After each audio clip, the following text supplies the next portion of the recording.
Nakaugalian na tuwing summer vacation ang paliligo sa dagat, pool at maging sa ilog. Ito'y upang maibsan ang nararanasang init kapag ganitong panahon. Kaya naman, ang Department of the Interior and Local Government o DILG nagpaalala sa mga bakasyonista na mag-ingat sa paliligo lalo na kung nakainom ng alak. Paalala sa lahat ng mga babiyahe, ang number one cause of fatalities during Holy Week is public intoxication in the beach areas. Nagiinuman yan hanggang alas 10, alas 11, lasing na lasing, sabihin nila, swimming muna tayo. Base sa tala ng PNP, nasa 8 insidente ng pagkalunod ang naitala noong bakasyon ng nakaraang taon. Last year, parang umabot tayo ng 8 ang nalunod. Dahil dyan, sa nagiinuman, sabay mag-swimming sila, sabay hindi na alam gagawin, nahahanap na sila sunod na araw na.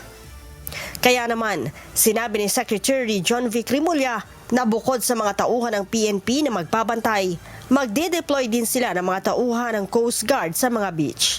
So i-deploy rin namin ng PNP at Coast Guard sa mga dalampasigan natin na para ipaliwanag at ipagbawal ang swimming pagkatapos ng alas 10 dahil doon ang gagaling ang lahat ng ating mga napipinsala.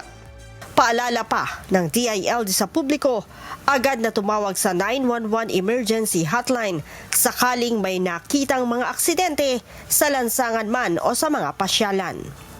Leia Ilagan, humahataw sa balita ngayon.